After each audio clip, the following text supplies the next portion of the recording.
आपने गौर किया होगा कि जब भी आप गूगल पर विराट टाइप करते हैं तो टीम इंडिया के कप्तान विराट कोहली से जुड़ी खबरें आपको देखने को मिलती हैं। लेकिन आज हम जिस विराट का विश्लेषण करेंगे वो क्रिकेट की दुनिया का नहीं बल्कि समंदर की दुनिया का सितारा है। मैं भारतीय नौसेना के एयरक्राफ्ट कैरियर आईएनएस विराट की बात कर रहा हूं, जिसने 30 वर्षों तक देश की सेवा करने के बाद आज संन्यास ले लिया। इसलिए डीएनए में आईएनएस विराट को एक फेयरवेल देना बहुत जरूरी है। आपको शायद इस बात की जानकारी ना हो, लेकिन आईएनएस विराट दुनिया का सबसे बूढ़ा एयरक्राफ्ट कैरियर है। यह ब्रिटिश नेवी द्वारा बनाया गया अकेला ऐसा वॉरशिप है जो अब तक टिका हुआ था। आईएनएस विराट को मदर यानी मां के नाम से भी जाना जाता है। हम सबसे पहले इसके बारे में कुछ रोचक जानकारियां आज आपको देना चाहते हैं। आईएनएस विराट को 12 मई 1987 को भारतीय नौसेना में शामिल किया गया था। विराट को सबसे पहले ब्रिटिश नेवी द्वारा 18 नवंबर 1959 को इस्तेमाल किया गया था। ब्रिटेन की रॉयल नेवी में इसे एचएमएस हर्मीज के नाम से जाना जाता है। इसने अर्जेंटीना के खिलाफ हुए युद्ध में हिस्सा लिया था। इसके बाद 1984 में ब्रिटिश नेवी ने इसे डीकमीशन कर दिया, यानी सेवा मुक्त कर दिया। वर्ष 1987 में इसे भारत को बेचा गया और तब से लेकर अब तक पिछले 30 वर्षों से आईएनएस विराट भारतीय नौसेना के साथ था। आपको ये जानकर खुशी होगी कि आईएनएस विराट का नाम Guinness book of world records में भी शामिल है।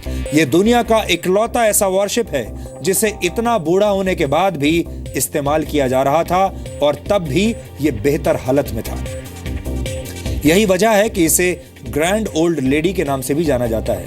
30 वर्षों तक सेवा देने के बाद आईएनएस विराट करीब 2250 दिनों तक समुद्र में रह चुका है। इतना ही नहीं, ये करीब 10,94,215 किलोमीटर का रास्ता तय कर चुका है। इसका मतलब यह है कि आईएनएस विराट ने समुद्र में यात्रा करते हुए 6 साल का समय बिताया और दुनिया के 27 बार चक्कर काटने के बराबर मेहनत की है।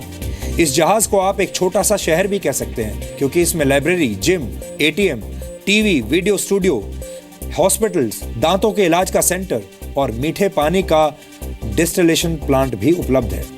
आईएनएस विराट का मंत्र था जलमेव यास्या बलमेव तस्या, यानी जो समुद्र पर नियंत्रण कर ले वो सबसे ताकतवर होता है। आईएनएस विराट को आप कारगिल का शूरवीर भी कह सकते हैं, क्योंकि कारगिल युद्ध में लड़ाई सिर्फ तोलोलिंग और टाइगर हिल की चोटियों पर ही लड़ी नहीं गई थी, बल्कि इस युद्ध में अरब सागर का इलाका भी शामिल था।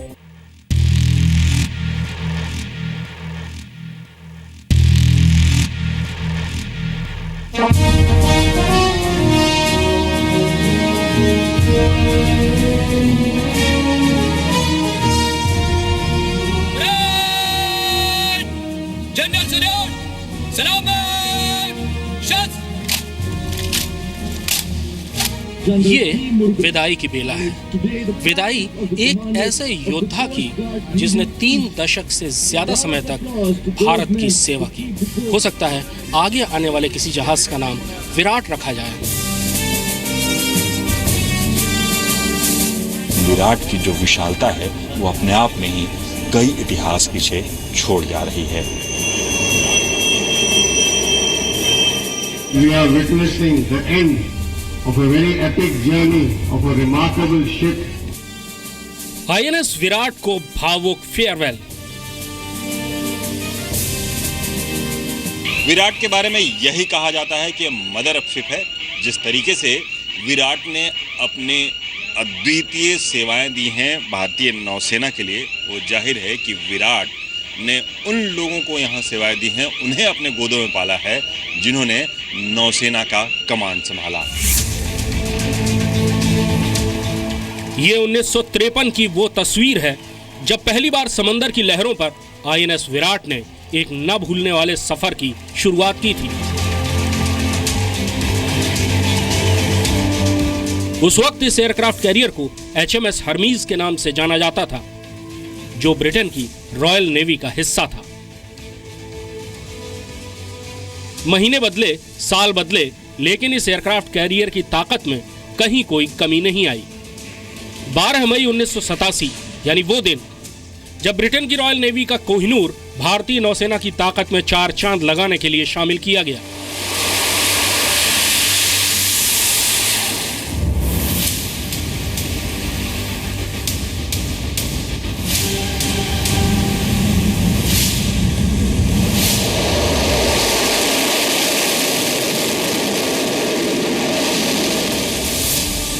जहाज में जाते ही ये पंक्तियां आपको अपनी तरफ खींच लेती हैं। वंस यू विराटी ऑलवेज विराटी, यानी अगर आप एक बार विराट के हो गए तो हमेशा ही विराट के रहेंगे। समुद्र में वर्चस्व की गाथा विराट के लिए दिए गए इस सूत्र वाक्य से ही है।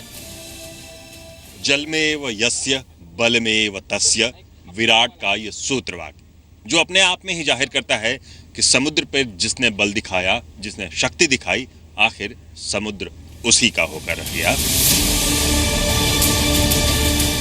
जाहिर सी बात है कि 30 वर्षों तक जिसने देश की सेवा की, उसे अपने से अलग होते देखना किसी भी नौसैनिक के लिए आसान नहीं है। विराट पे मेरा अनुभव 1979 में 1989 में शुरू हुआ था और उसके बाद मैं विराट पे पहले नेविगेटिंग ऑफिसर था, उसके बाद लीड नेविगेटिंग ऑफिसर आया था 1994-95 में। उसके बाद में मैं शिप पे कमांडिंग ऑफिसर रहा और बाद में वेस्टर्न फ्लीट की कमांड में इस शिप पे काफ़ी सेल किया और अभी एज कमांडर इन चीफ 5वीं बार इस शिप के साथ मेरी एसोसिएशन हो रही है। तो इस शिप के साथ मेरा पर्सनल अटैचमेंट काफ़ी रहा है। इसको मदरशिप बोलते थे क्योंकि जब हेलीकॉप्टर्स एयरक्राफ्ट यहाँ से फ्लाई करते थे तो वह जब वापस आते थे तो अपनी मदर के पास वापस आते थे। दूर समुंदर में दूर तक फ्लाइंग करने के बाद में जहाँ की कोई एयरफील्ड नहीं है, वहाँ से शिप को वापस पहुँचना तो मदर के लैप में वापस आ जाना के बराबर माना जाता था, इसलिए इसको मदर का नाम दिया गया।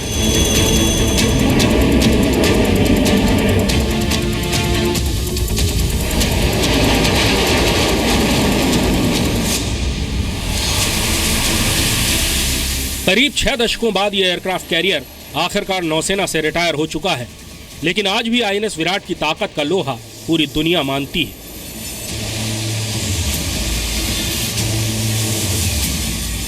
विराट का रिटायरमेंट बेहद ही भावपूर्ण है, लेकिन इसके खासियत और बाकी इसके परफॉर्मेंस देखकर यह कहा जा सकता है कि भारतीय नौसेना में मदरशिप की संज्ञा पाने वाला विराट आखिर बेहतरीन कैसे है। आईएनएस विराट पर तैनात सी हैरियर एयरक्राफ्ट स्टोवीएल यानी short take off vertical landing के सिद्धांत पर काम करते हैं।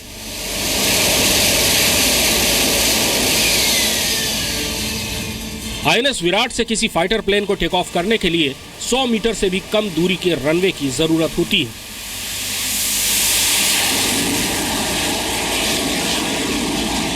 ये बड़ा भावनात्मक पल है, सिर्फ मेरे लिए ही नहीं, बाकी सारे लोग के लिए भी, जो उन्होंने इस शिप में पिछले 30 साल से सेवा करी है।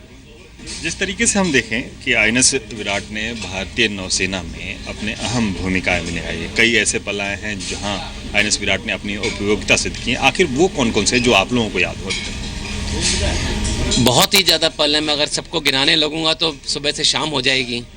पर ये शिप ने आखिरी जो डिप्लॉयमेंट किया था, इंटरनेशनल फ्लीट रिव्यू के लिए किया था, वहाँ पे हम वाइजैक गए थे। 76 देशों के साथ वहाँ पे हमारे राष्ट्रपति जी ने अपनी पूरी फ्लीट का निवारण किया था। उसमें बाकी शिप्स के साथ हमने ऑपरेशनल डिस्प्ले भी किया था बीच पे, और उसके बाद और भी कार्रवाई करते हुए पिछले साल जुलाई अगस्त तक हम ऑपरेशनल थे। ये बाकी शिपों के अलावा ये शिप एक फ्लोटिंग एयरफील्ड है, और फ्लोटिंग एयरफील्ड के साथ साथ ये एक छोटा टाउनशिप की तरह है। इस शिप में 30 एयरक्राफ्ट लेके चलता था अपने समय में। डेक के ऊपर उनको फ्लाई करके वो ऐसा है कि जैसे एक छोटा एयरफील्ड जा रहा है, उसको लेके, और इसमें 1800 से 2000 व्यक्ति 3 महीने से ऊपर समुद्र में रह सकते थे। तो उनका खाना पीना से लेकर सब कुछ शिप के अंदर होता है। इस विशाल युद्धपोत एयरक्राफ्ट कैरियर की कुछ खासियतें ऐसी हैं जो इसे डेडली और डेंजरस बनाती हैं। आईएनएस विराट की खासियतों में ऐसी कुछ खासियत हैं जो कि इसको दूसरे जहाज़ों से अलग करती है। आमतौर पर दूसरे जहाज़ों में इस इलाके को ब्रिज बोलते हैं, लेकिन इसे कंपस बोलते हैं। कंपस बोलने का कारण ये है कि आखिर जहाज किस डायरेक्शन में जाएगा, किस दिशा में जाएगा, उसे पुराने ज़माने में कंपास की तरह से ही दिखा जाता था, क्योंकि समुद्र में आपके लिए कोई रास्ता नहीं है, कंपास के जरिए देखा जाता है। और आखिर इसे किस स्पीड में, किस डायरेक्शन में, किस कोण में, किस दिशा में ले जाना है, उसके लिए इसी कंपास रूम से ही डायरेक्शन किया जाता था। आईएनएस विराट भले ही औपचारिक तौर पर रिटायरमेंट ले चुका है, लेकिन इसकी यादें तस्वीरों में हमेशा हमेशा के लिए जिंदा रहेंगी। हर किसी ने जिन्होंने इस INS विराट का परीक्षण और बाकी पर पुनरीक्षण किया, ये इसी इलाके में और उनके सिग्नेचर हैं। ये साथ में वो तस्वीरें हैं जो दिखाती हैं कि INS विराट के जरिए किन किन लोगों के जरिए कमांड किया गया। ये जरूर है कि नौसेना में किसी भी जहाज का अंत नहीं होता, उसी के नाम से दूसरे जहाज का निर्माण होता है। INS विराट के साथ भी शायद कुछ ऐसा ही होगा। नौसेना में सिस्टम फॉलो करते हैं जैसे कि विक्रांत, अगला एयरक्राफ्ट कैरियर जो बन रहा है उसका नाम विक्रांत दिया जाएगा और इसी तरह ये नाम भी सूनर और लेटर रिवाइव किया जाएगा और दोबारा इस नाम का शिप होपफुली आएगा। बात चाहे ब्रिटेन की रॉयल नेवी की हो या फिर भारतीय नौसेना की, INS विराट जाते जाते सबको रुला कर चला गया और रिटायर होने के बाद INS विराट समुद्र के तट पर किसी बुजुर्ग सिपाही की तरह आने वाली पीढ़ियों को जंग के पुराने किस्से सुनाता रहेगा। मुंबई में राजीव रंजन सिंह के साथ कृष्ण मोहन मिश्रा, जी मीडिया।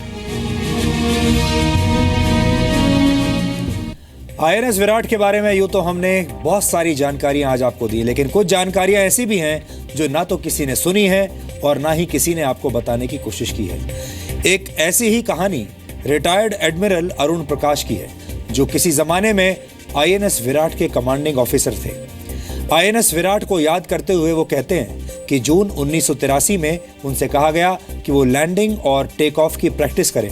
बाद में जब INS विराट भारत में आया तो उन्हें कहा गया कि वो सब जाकर विराट का स्वागत करें। उस वक्त मॉनसून का समय था और समंदर काफी अशांत था। एडमिरल अरुण प्रकाश और उनके साथियों ने दूर से INS विराट को आते हुए देखा और उन्हें महसूस हुआ कि समंदर में भारतीय नौसेना की मां अपने बेटों के पास आ गई है। और तब से लेकर आज तक INS विराट ने भारतीय नौसेना के लिए हर वो काम किया है जो काम एक मां करती है। INS विराट को सेवा मुक्त किए जाने के दौरान आज एक बेहद भावुक पल भी दिखाई दिया। वर्ष 1987 से लेकर अब तक INS विराट के 22 कमांडिंग ऑफिसर्स रहे हैं और विराट को अंतिम विदाई देते समय इनमें से 21 कमांडिंग ऑफिसर्स INS विराट के डेक पर मौजूद थे। विदाई एक बेहद संवेदनशील क्षण होता है, शायद मिलने से भी ज्यादा संवेदनशील। जिस तरह हम अपनी पसंद के व्यक्ति के साथ पहली मुलाकात को हमेशा याद रखते हैं, ठीक उसी तरह विदाई भी हमेशा हमेशा के लिए दिल और दिमाग में जगह बना लेती है।